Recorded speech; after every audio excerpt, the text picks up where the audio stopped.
time and space. I look forward to it, and I hope that we have a fun interactive time. As Carla said, please feel free to enter questions into the chat, and I will do my best to answer as we go along and definitely have space at the end. So as a Native person, we always like to think in terms of 7 generations, which I'm sure you've probably heard before. And so we think backwards and forwards. And so with that in mind, I always like to start by paying tribute to our ancestors, because with them and with the knowledge that they've had, that they've been able to share with me, I'm then able to share that information with you. And also we work towards sharing that information with future generations, because that's really how we're able to keep our culture alive. So I like to start by honoring and acknowledging our ancestors. I would like to share that the information that I'm about to cover, it can be a little bit difficult to hear. Our history is hard. And so please know that I'm doing my best to share the information in a good way.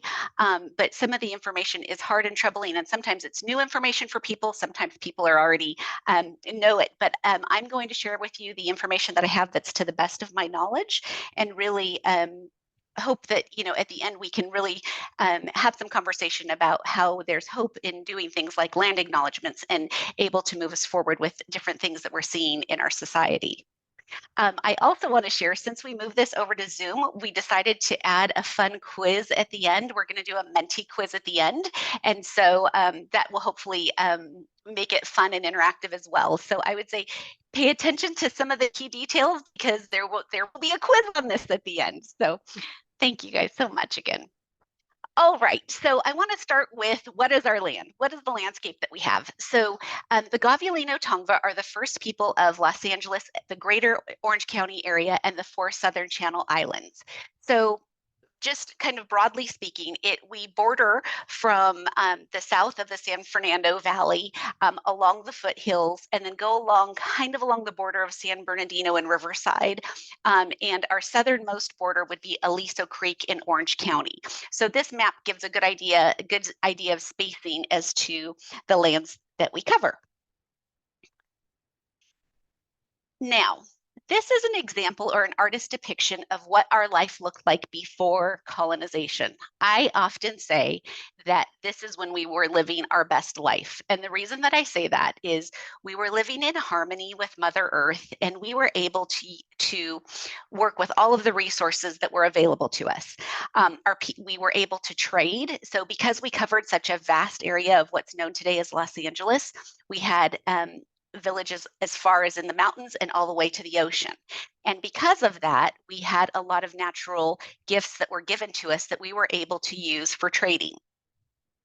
As I mentioned, we also covered the 4 Southern Channel Islands. And so we were also nautical people that were able to go out into the ocean and find our way to the Channel Islands and back again. And so that was also facilitated a lot of our trading, which I'll get into that in a little bit. We were also hunters and gatherers, and that is part of our history of how we were able to maintain our life. So when the world was your grocery store, right, it was our Target, our Home Depot, our everything. We lived earth-based or place-based, right? And as we live place-based, we were able to utilize whatever the natural resources are or were that were available to us, and live in harmony. And so we knew how to live by seasons, and also how to live in harmony with the different elements of what Mother Earth provides.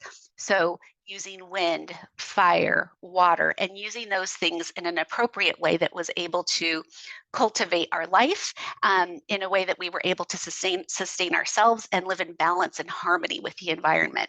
And the reason I bring that up is I think that's one thing that's kind of missing in our society. It's not kind of, it is missing in our society with climate issues and the prioritization of other things or good things over human life. And so I bring that up in the fact that we were able to live in harmony with each other, and we lived in what often as Native people will say is all of my relations, meaning everything of the environment that contributed to the relations or the balance of what we as humans are or have.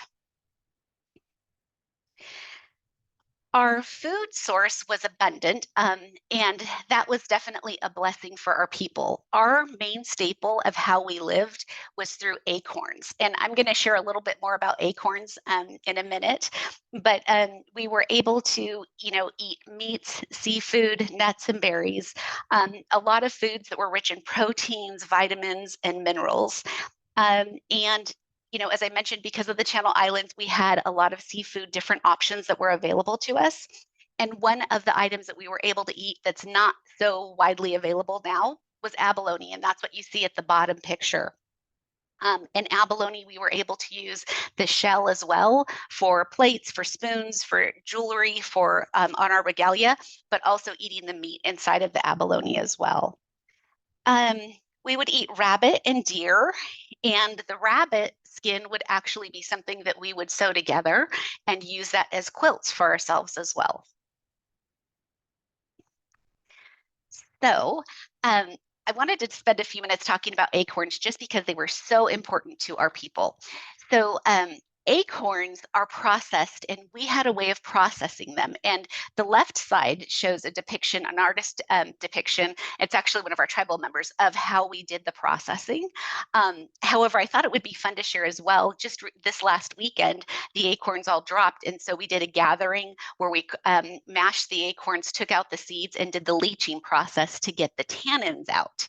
And so the pictures on the right were from last weekend, and so it's something that we still do today, where we work to ensure that we're maintaining tradition by utilizing acorns and processing. But as you can see, it's definitely a laborious process, but also because it was a key staple to us, it's something that we were able to use and learn how to work with in a good way. And what I would share as well is that when we would gather acorns, we had an acorn granary that we would use. And so we would gather acorns, and it would be a community event that would be done for the entire village. And the acorns were stored in a way that ensured that we could use the acorns for multiple seasons, not just in fall time. I also like to point that out, that acorns were gathered for the village because it makes me think of common day. If we had to gather today, I feel like the way that our society is, we would gather for us as individuals as opposed to gathering for our whole community or our neighborhood. And I think the idea of the community and looking out for each other and ensuring that people are gathering together and looking out for each other as a whole is something that I think is important, that I feel like is missing in our world today. All right, moving on. This is a picture of a tiat. And a tiat is what we would call a canoe. So the tiat is the Tongva word for canoe. And as I mentioned, we would also lived on the four Southern Channel Islands. Catalina Island in our language is called Pimu, Pimu. And we would navigate to Pimu. And as I mentioned, we did a lot of trade, and a lot of the trading that we did, and specifically soapstone, which is found in Catalina, and I'll share that pictures of that with you in a second. But a lot of our trading artifacts have been found as high as Alaska and as far south as South America. And so we know that we were active traders, and then the items that we traded with were traded as well. So I'm going to share with you now. This is a picture of soapstone in the top left. The soapstone bowls were very versatile. It's very easy to chip and sand down. And if you feel it, it literally feels like soap. And it's something that today, when we work with it, we use it with sandpaper, and it leaves like a soapy residue.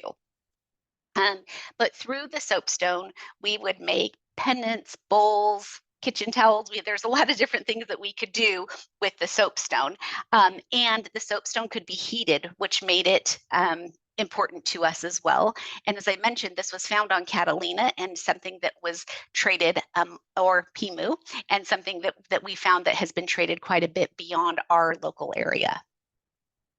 We also, our people were avid basket makers, and that's what you see in the bottom right. So I would say, as pottery is to Navajo, as you frequently see in society, baskets are to the Tongva. Baskets are very important to us. the designs of the baskets can sometimes tell a story about the person that made it or a period of time.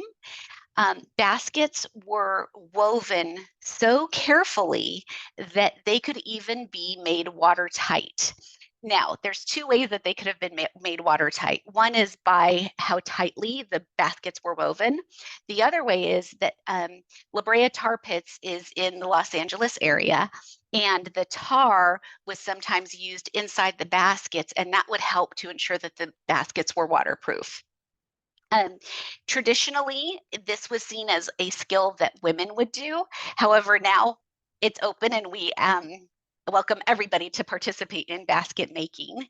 And it's something that is really important because it required eye-hand coordination and a certain level of math and geometry in order to build and make the baskets in a way that you were hoping to have it used for. And I want to call out the basket right here. It kind of looks like a tennis racket.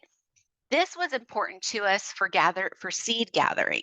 So we could put the different types of leaves or items inside and then whack it. And as you whacked it, the seeds would fall out. So it was a way that we were creative with what we had. We had willow baskets, as I mentioned about the acorn granary, that it could store up to 1 ton of acorns based on how the basket that we held. And it was very creatively made where it was made above ground so that we didn't have to deal with the animals and such impacting the acorns, and also ensuring that we could live on the acorns for a while. Carla, I'm going to check in with you. Are there any questions you want me to get to, or do you want me to keep going? We're good. Keep going. Okay, great. All right, so this is a map of our villages. And as you can see in this slide, we're clumped in some similar places along the waterlands. And we did this purposely because this helped us to navigate for trade, as I mentioned. And we had coastal villages, which gave us access to seafood and marine life. The inland villages had better access to weaving materials, acorns that could obviously be traded. The best acorn for us to eat was a black oak, which grows better in higher altitudes. So that would be more in the mountain range, the higher mountains there, which would be kind of along the San Gabriel Mountains, think like Mount Baldy type, along that range.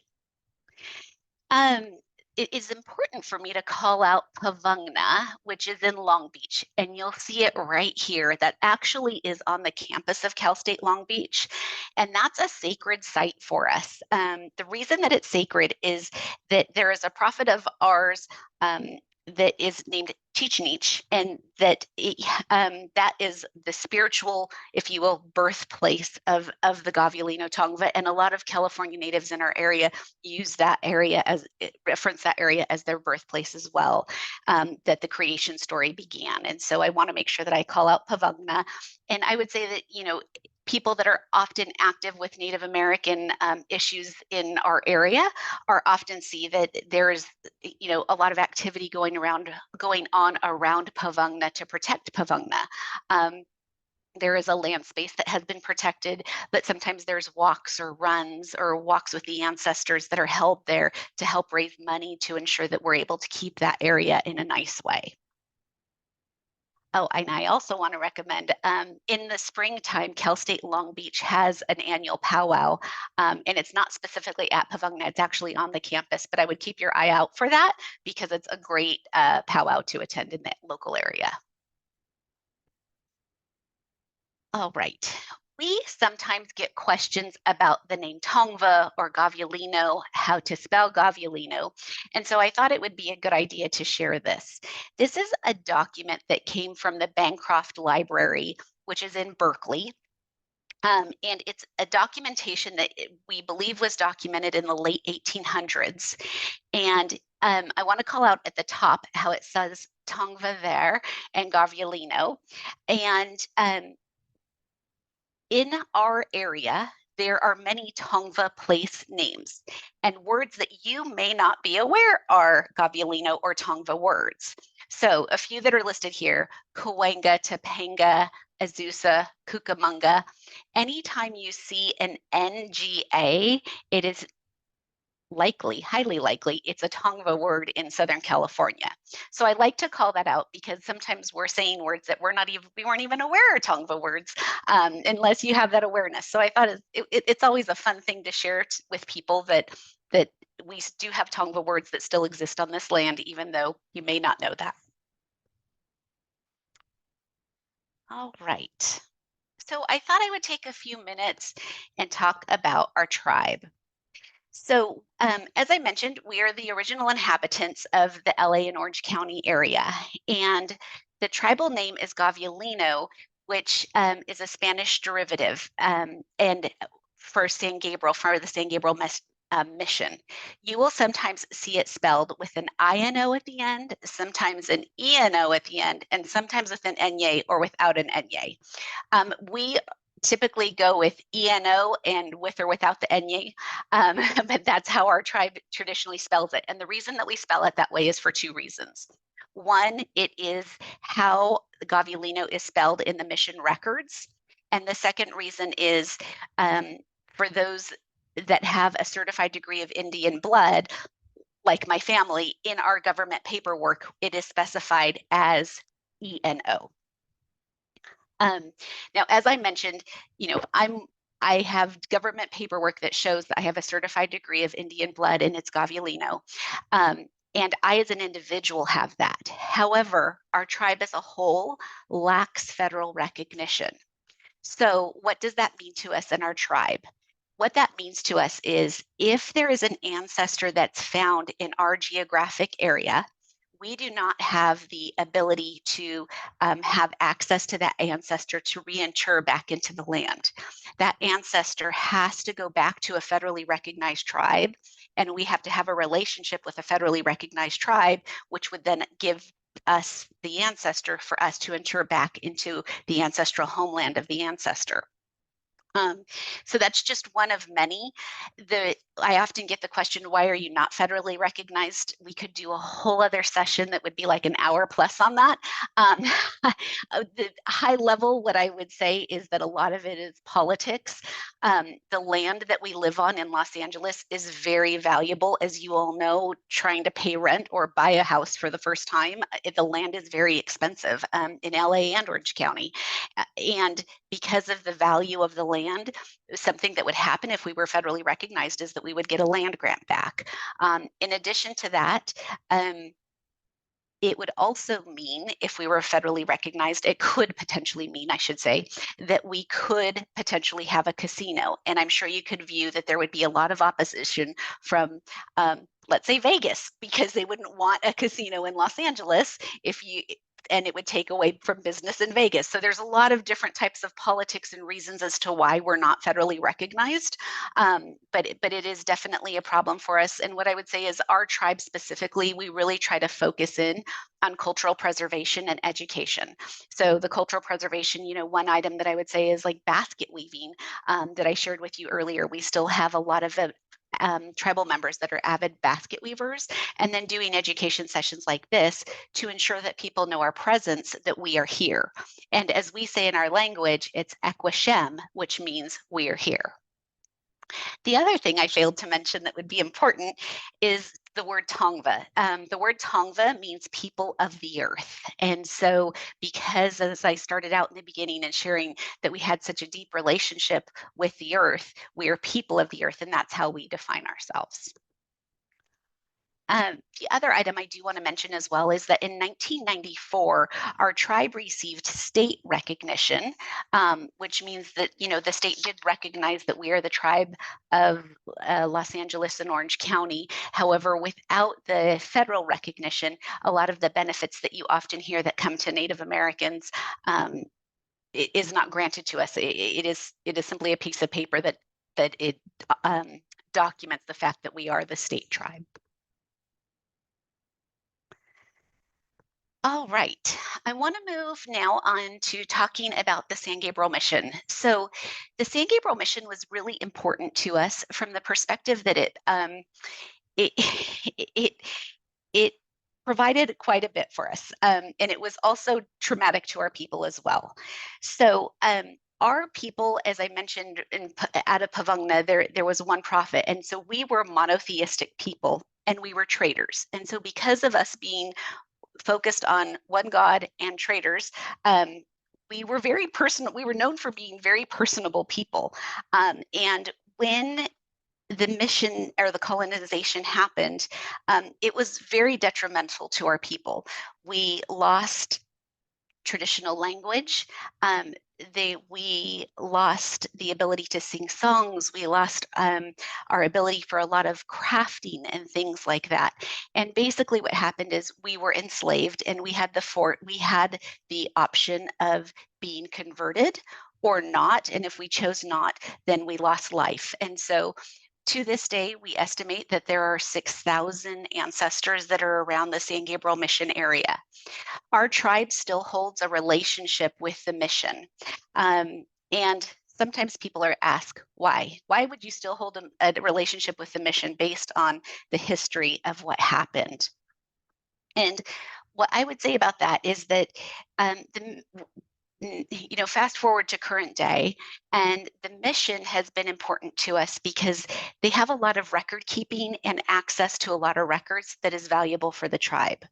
In addition to that, if we lose the relationship with the mission, we lose access to the 6,000 ancestors that are in that area that we will go have ceremony, sing, and dance for. And we want to be able to have that connection to look backwards, as I mentioned. So that's very important. And then the current Pope as well, has mentioned the atrocities of what happened to the Native Americans during the mission period. Before I leave the missions, though, I do also want to talk about Toy Purina. So Toy Purina is a Gabrieleno-Tongva woman, and she attempted to lead a revolt against the missionaries. Unfortunately, it was not a successful revolt. However, there is a long lineage of strong women in the Gabrieleno history. So she is one of them. And then in addition to that, I want to mention Juana Maria, the lone woman of the San Nicolas Island, which you may or may not have read about in grade school from the Island of the Blue Dolphins. She was captured by Spanish colonizers, and she was taken to the Santa Barbara mission. And at the Santa Barbara mission, they did not understand the language that she was speaking. It was estimated that she was on the island alone for approximately 18 years. And eventually they learned that she was speaking Gabrieleno-Tongva language, or Tongva language. And then she was able to get reintroduced to people that spoke the same language that she did. So I always like to share that information as well, kind of a fun fact.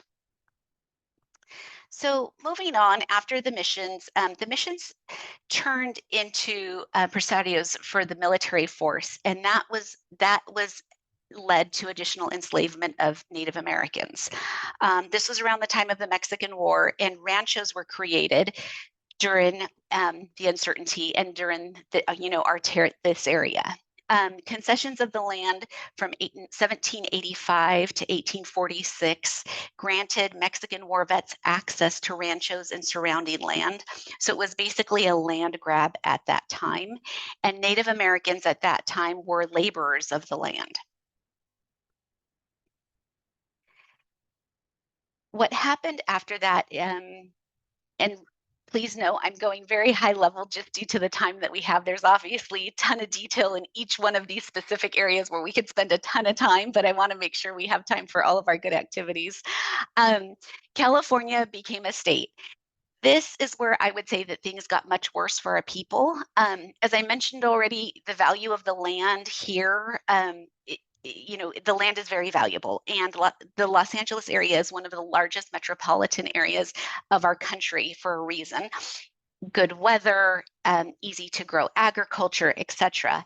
And I would say that the colonizers knew this at the time, and it wasn't something that they were interested in sharing the land with us or coming up with a really good solution to that. So what ended up happening is I'm going to kind of put a pause on that and come here and I'll explain why. In 1852, Hugo Reed wrote a bunch of letters about what happened and the atrocities of what happened to Native Americans during this time. And Hugo Reed was married to a Gabrieleno-Tongva woman. And some part of the documentation as to what came out of that was to show that in 1852, Governor Bigler it allowed for the killing, murder, and extermination of Native Americans. And it was paid at $17.50 for the murder of a Native American. I feel like this is a very important part to highlight from the perspective that even as a Gabrieleno-Tongva person going through public school in Los Angeles County, this was something I was never taught or made aware of, that our government allowed this to happen. And I find that appalling, especially because we as a country stand against that in so many different areas, or there have been so many other wars that have been going on, or even to this day that are still going on, about Native people on their lands. And so I just feel like it's important to highlight this, that this was allowed in our own country, in our own state, and in our specific area. And that is something that is an atrocity that has happened to our people. And it led to a lot of our people not being here today, right? There are very few California Native Americans left because there was a literal bounty on our head. So people often ask, how was your family able to survive? Our family was able to survive due to assimilation because we, as I mentioned, were integrated into some of the rancheros and able to live on the ranches. We were able to assimilate into the lands during whether it be speaking Spanish or whatever it might be, or by skin color as well, we were able to assimilate in at that time. And so that's how our family was able to maintain where we are today. Or that we are still here today, is what I should say. So I'm fast forwarding now to a different time period.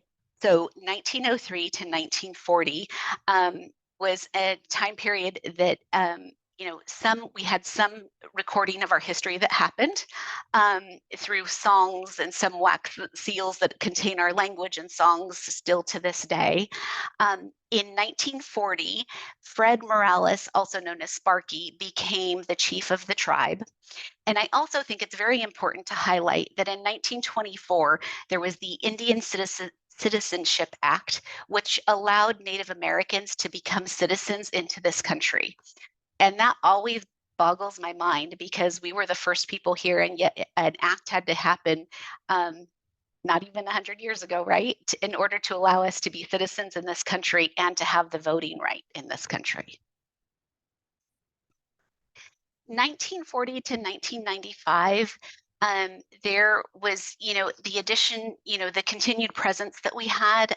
In addition to that, there was a tribe or a lost village of Encino that my father and my uncle were called the most likely descendants, called the MLDs, from the Native American Heritage Commission at that time.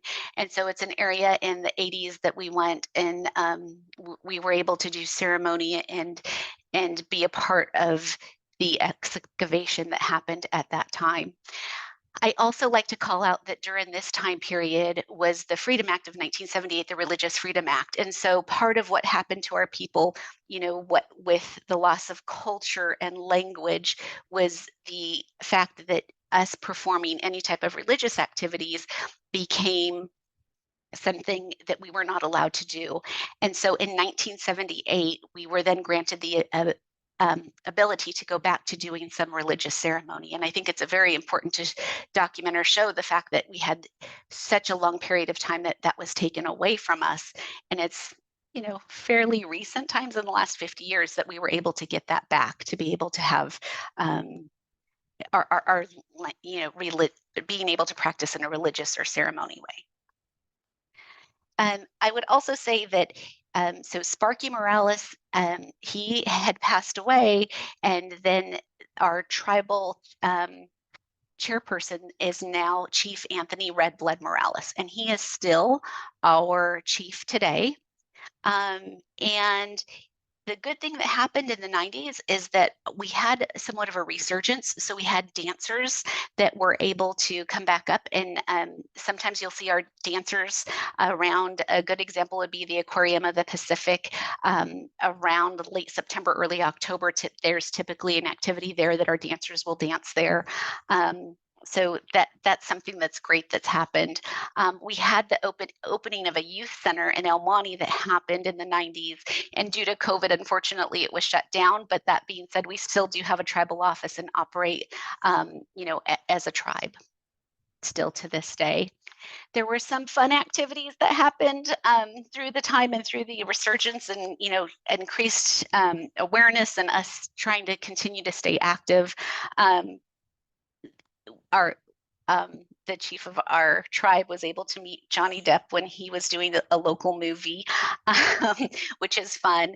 And then this picture actually in front of the Capitol is when the Smithsonian opened for the Native Americans. And so we had tribal representation there with the procession, and we're able to be at the Capitol building for that.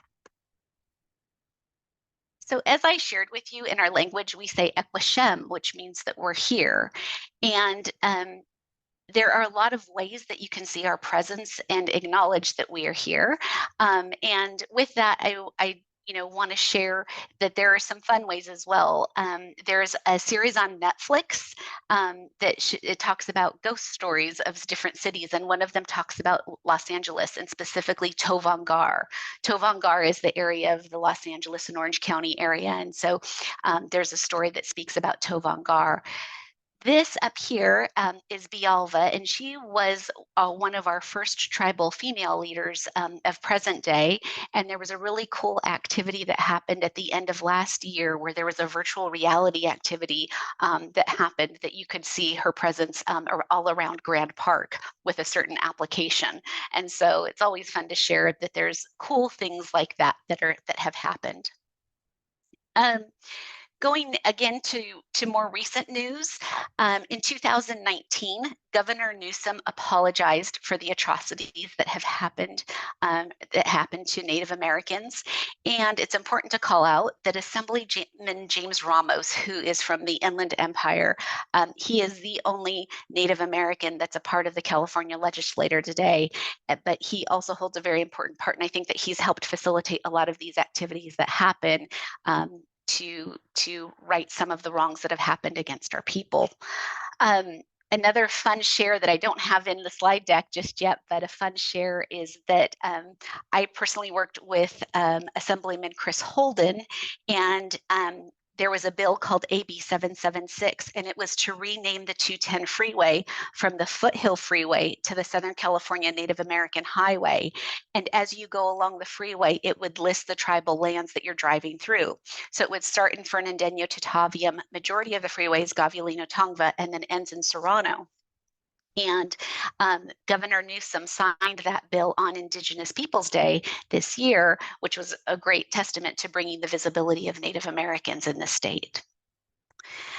Some other fun things to share is that in October, I guess it's not fun, it's necessary, but in October 2021, Eric Garcetti on Indigenous Peoples Day did apologize for the atrocities that happened specifically in California and in Los Angeles to our people. One other not well-known fact is that Los Angeles had a slave market of Native Americans. And the slave market took place at the location of where the federal building is today. And it was a vicious circle where we were enslaved and we would be paid in alcohol, and then we would be arrested for public drunkenness. And it became this horrible cycle. And I'm sure you've all heard stories about Native Americans having issues with alcoholism. Well, it was a form of payment or currency of how we were paid at one point.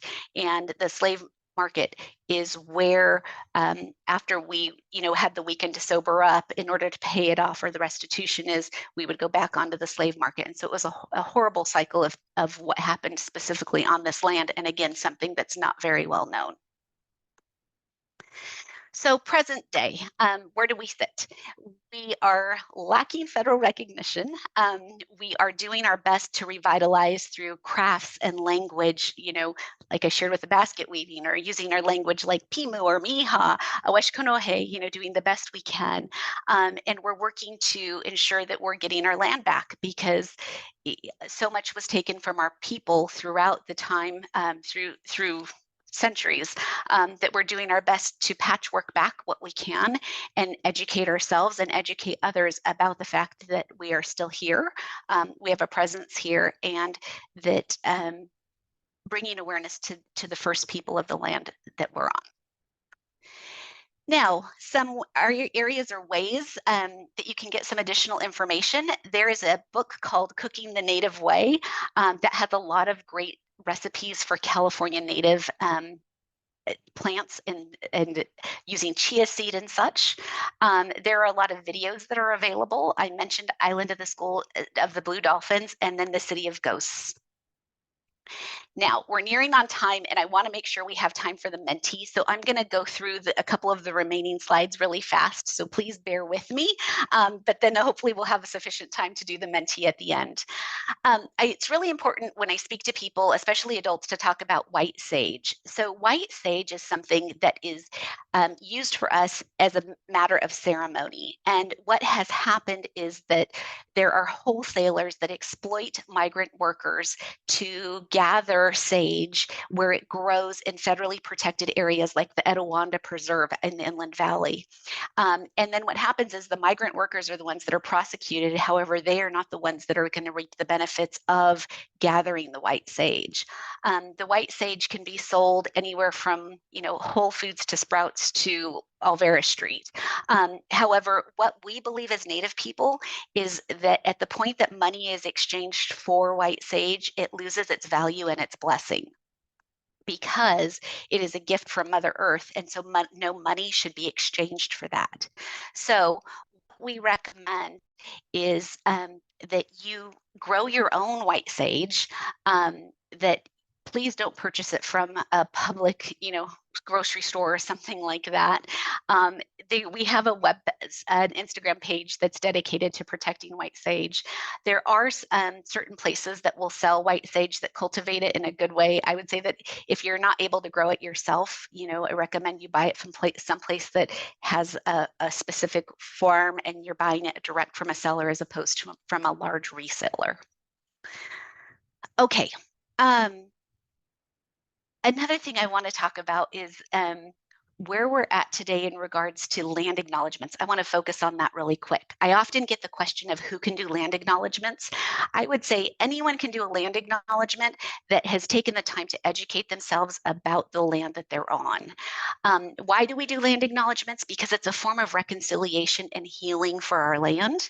And I also view land acknowledgements as an initial first step into a partnership with the tribe to help elevate the voices of Native Americans, and also to help find ways to partner beyond. So does that mean growing white sage on your land, growing native plants, hiring native artists? There's always a bunch of ways that you can engage in with the native community. Due to time, I'm going to bypass that, but I do want to share this. At the very end, I'm going to share a QR code, but there are some certain books that I recommend that are read to help educate yourselves, and also to help enlighten our brains when it comes to the decolonization, or to the idea of the colonization that happened to our people and coming to acceptance of that. So there's The Birth of Los Angeles, Murder State, and The Other Slavery are all books that we recommend.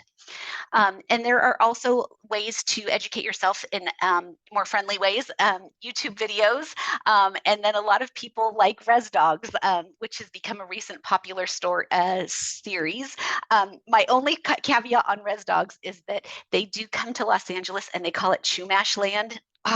Boggles my brain. We are on Gabrieleno-Tongva land. Los Angeles is Gabrieleno-Tongva land. So with that, I'm going to keep this up for one moment, but we say Tehovepa, which is may it be well. There is a link tree here which will connect you to our website, our Instagram, a lot of the ways that we're in the news with various videos and articles if you want to keep up with this, and also has the list of books that we recommend that you read. but I want to make sure that we have time to do a Menti.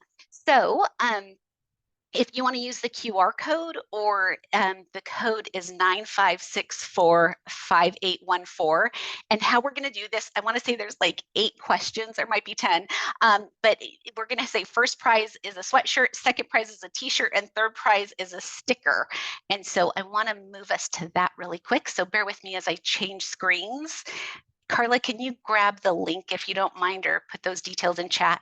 Yes, the first link I put is connected to the link tree. So if you want to go ahead and communicate with the tribe and get another presentation done for your classroom or any other way, you can contact that. And then the second one is for the mentee. It'll go directly to the mentee for us to join.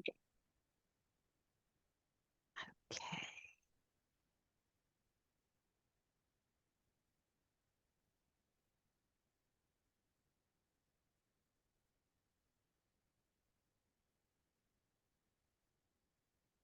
All right, everyone's joining in.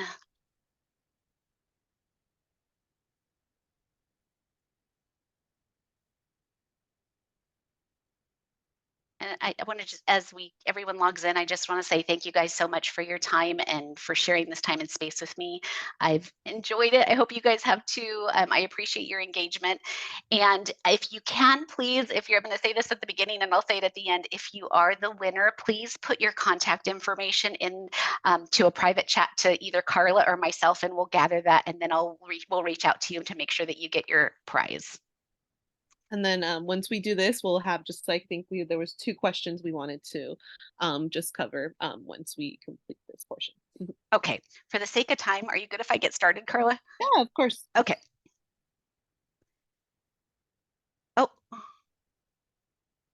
what's going on? Press enter to start quiz. There we go. And you have 10 seconds for each question, I should say. What is the Tongva name for the Los Angeles, Orange County area?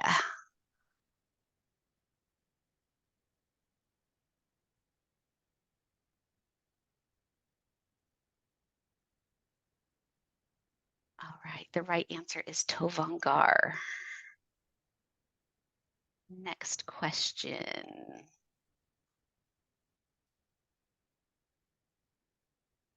Tongva means people of the ocean, people of the land, place-centered people, or people of the earth. That 10 seconds feels like it goes quick. You're right if you guessed people of the earth. And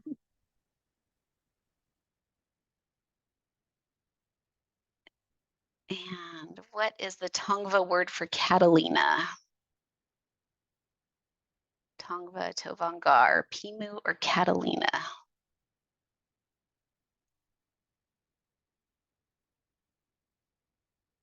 The right answer is Pimu. Yay! Glad to see so many people get that right. Next question. In what year were Native Americans granted citizenship in the United States? 1923, 24, 78, or 2004?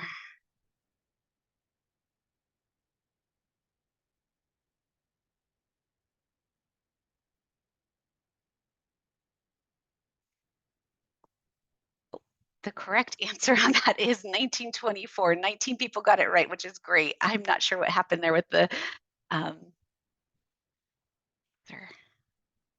keep going. What Tongva food was the main staple pre-contact? Fish, deer, chia, or acorn?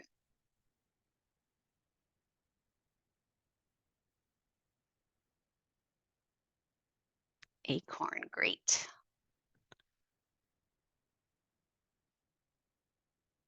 All right, take a quick look at the leaderboard. Annie, Carla, and Megan, you guys are leading the pack. Oh, Annie, Mike, and Megan. Carla, you dropped.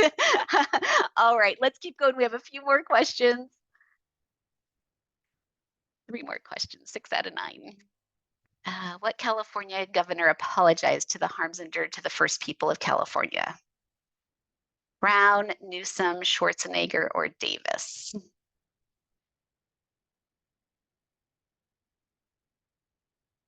The answer is Newsom. And I'm moving us along as quick as possible to be conscious of everyone's time, you guys. What plant is native to Southern California? And the tribe suggests should not be purchased.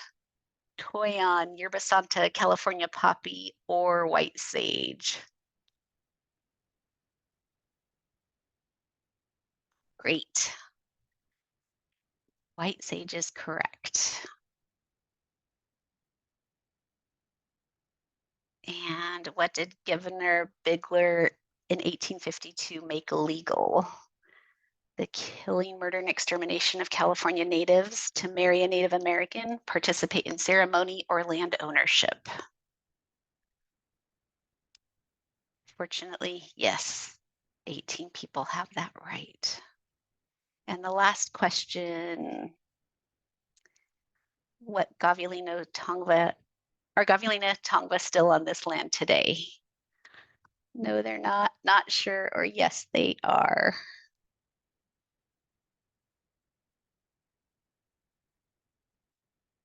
Hey, 35 people have that right, which is great. Takes us to the leaderboard. And let's see as it calculates. Annie, congratulations. Thank you. And I would say Annie, Mike D, and FIC, if you want to put your contact information in chat to Carla and I, or one of us, that would be great. And we'll make sure that we reach out to you and make contact so that we can give you, make arrangements to give you your winnings. So thank you guys so much. Carla, do you want to share the questions that we have? Yes, of course. So Romy had two questions. I know this might be a little longer, but what would it take for us to be able to make the federal recognition occur for the Tongva tribe? And then in addition, do land acknowledgements and the courses or campus resources like workshops actually help, or does it feel like virtue signaling? Okay, so real quick answer. What would it take for federal recognition? The number one thing it's going to take is money. It is estimated that it's going to take $4 to $6 million, and that's for lawyer fees, lobbyists, as well as historians to validate a lot of our history, a lot of our historical records. So that's the quick short answer is money. And of course, we do our best to raise money, but it's such a large amount of money that our efforts are like a drop in a drop of water in the ocean, if you will. Land acknowledgements. I believe that land acknowledgements are very helpful if they're partnered with action. And I hope that answers your question. But as I mentioned about partnership, we need to have partnership beyond just the words, because if you're just saying the words with no action behind it, it's something that's more performative as opposed to something that is more meaningful with action. Thank you, Mona. And I think the other questions we had were just about like the books, which you were able to provide. So I think we got that answer for those books that are recommended. But then Gray wanted to follow up if there's any particular like podcasts or YouTube channels that you would want to highlight in particular. Podcasts, I can't recommend like a series of podcasts. I will tell you this, a lot of our tribal members will be interviewed on specific podcasts, and we have a link to some of those podcasts in the link tree. So I would definitely utilize that.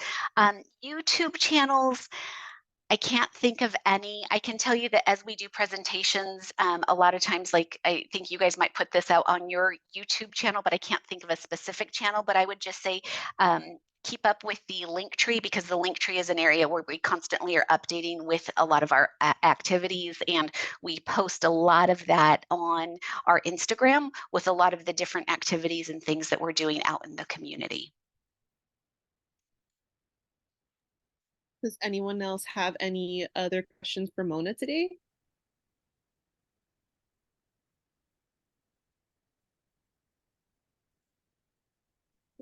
Mona, do you have any oh, Dr. Farrow. Thank you. Yes, thank you. I'm wondering one if there's any closing remarks that you would like to give just to Glendale Community College. We had about 80 people join us today. So it's incredible to see our community turn out and support this event, and support Mona in being here, as well as we move forward with our collaboration in the land acknowledgement, and hoping that this does not just a statement that we're moving forward with, that it will continue to be a collaboration between the institution and the tribe. Thank you. Yeah, I would just say in closing, I really am appreciative for you all being here and sharing this time and space, um, and working with you all on the land acknowledgement. And hopefully, we'll be on campus at the end of this month, sharing additional. So I just want to thank you guys so much. And if there's one thing that you take away from this, is it's pleased to know that we are still here, and that you speak about us in the present tense, because we are here and it's important. And land acknowledgements do show that we are here. But as I mentioned, we like that partnered with action as well. So thank you all for your time. I certainly do appreciate it. It's been a pleasure. And I thank you for all the questions and for all your activity and playing along with the mentee with me, since that was a last minute add due to the virtual bits, but appreciate everyone playing along. Thank you guys so much. Thank you. Thank you all for being here today.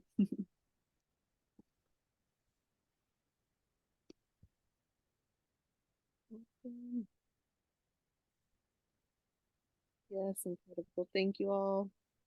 Amazing. Thank you so much, Mona. I really appreciate you taking the time being with us today. It was a quick presentation. I know that it felt like it was rushed. But I really do appreciate us continuing, hopefully, to have these type of presentations too. I'm hoping maybe there's some point. I mean, we'll talk one-on-one to figure out other ways we could continue like the educational aspect too, as we move forward. But yeah, thank you so much. Yeah, no, thank you. Did the people that won, did they contact you, Yeah, or do I you have, have their info. you have, okay, if you don't mind emailing that to me, and then I can follow up with them. Yeah, of course. Okay, awesome. All right. Well, Oh, that's actually, we awesome. do have one question. Oh, okay. Let's see. Were the acorns leached in one day at your gathering? So we kind of did it cheater for sake of time. So typically it's a process that takes a tremendous amount of time, because you have to dry it out in the sun, and things like that. But how we did it is, for each individual part, a lot of the preparation had been done ahead of time. So we still gathered, and then we used those, and what we gathered, we cracked. We mushed, we broke them up with quite a bit. For the leaching, we did the leaching in water as I showed. But then for the next process, what we typically do, out of tradition, is that we would dry it out in the sun. But for sake of time, we had used acorn flour, if you will, that had been cured in a low grade oven. And I believe that that book that I shared shares the process of how to do proper leaching with acorns as well. Okay. All right. Thank you. Uh-huh. And thanks for joining us today. Yeah, thank you, Bill. Thanks for the question. Yeah. All right. I think Mm, we're all set, Miss Carla. Well, thank you again so much. We'll be in touch. yes, thank you, Mona. Have a good one. You too. Take care. Bye-bye. Bye. Hey, bye, Carla. Thank you for your help today. Bye. Thank you so much, Take Anna. care. Kim, I don't know if Kim's there yet. Thank you. Bye.